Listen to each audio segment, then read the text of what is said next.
Hey guys, welcome back to our channel. If you enjoy the grid content, make sure to leave us a like and feel free to subscribe and also comment so that we can get better at what we're doing. In fact, one of our commenters gave us the idea for this video. Let's get into it and learn to race. Controllers, yay! Now technically the best way to play racing sims is to have a racing wheel that has force feedback. But firstly, those are generally gonna be at minimum around about 150-200 pound. And if you're watching this and learning to race, I don't necessarily think you want to buy one yet. But why is a controller important? Well, for grid on the Switch, I use a GameCube controller plugged in through an adapter.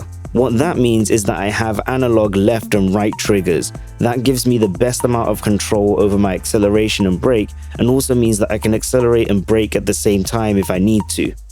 Now on the Switch, if you don't want to get a GameCube controller because you have to, have it docked in all the time and stuff, then you can instead use your Joy-Con pair or a Pro controller. Just make sure that your controls are set up so that your right analog stick does your acceleration and braking, so then that way you still have some level of control rather than either slamming down the accelerator or slamming down the brake. Of course, on the PlayStation and Xbox controllers, you already have analog triggers, and those are likely already going to be mapped to accelerator and brake, so you won't need to worry too much about that.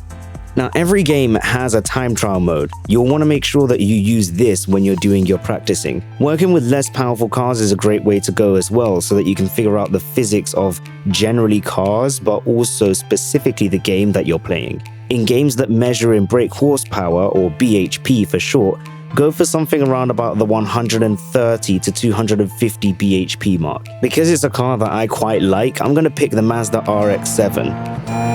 On this drive, you're going to see me make really simple mistakes, things that I wouldn't do in any of my other grid gameplay races, really. This is the reason I use time trial.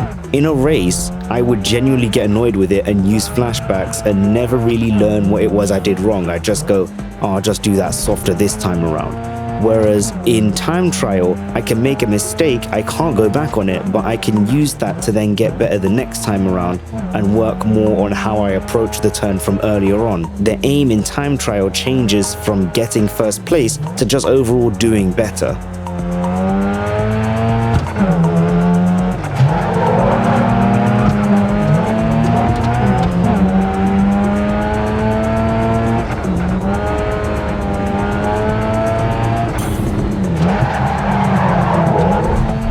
What's the best tip I have for a time trial? Well, go slow at the start. The first few laps should be used to figure out not only where the turns are, but to kind of start to get a feel of how the game drives. If you're completely new to racing sims, make sure that you start on the outside and try to cut as close to the apex of the curve. This inside bit, right here. That's generally the quickest way through any sort of turn. Try to get a relatively decent time, but it's much better to try and take your time on the turn so that you can kind of try and figure out where your limit of grip is. It's better to brake too much and go through and get a bad time than too little and hit your car during a time trial, especially in Grid Autosport where you can still damage things during the time trial.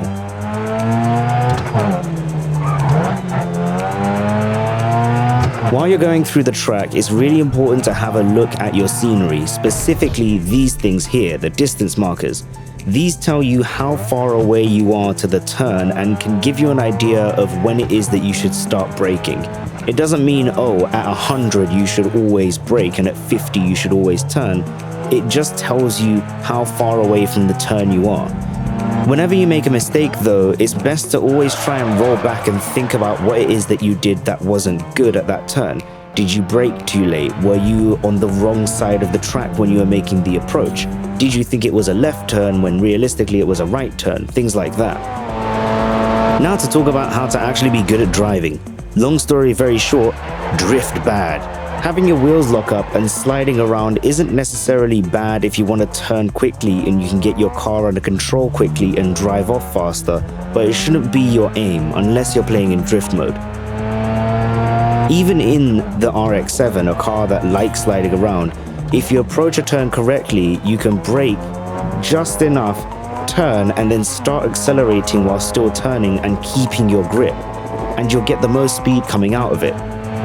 best advice for this, don't brake more than once unless you absolutely have to. So almost try and brake progressively at the start and then start turning, and as you start to go, accelerate through. You don't want to brake, accelerate a bit, brake, accelerate a bit again, and then brake. You're kind of just losing speed in the middle of the turn for no reason. Once you get to the point that you're starting to get the hang of it, you can start just looking to clean up your driving and try to go fast rather than trying to get around the track with minimal damage and minimal mistakes.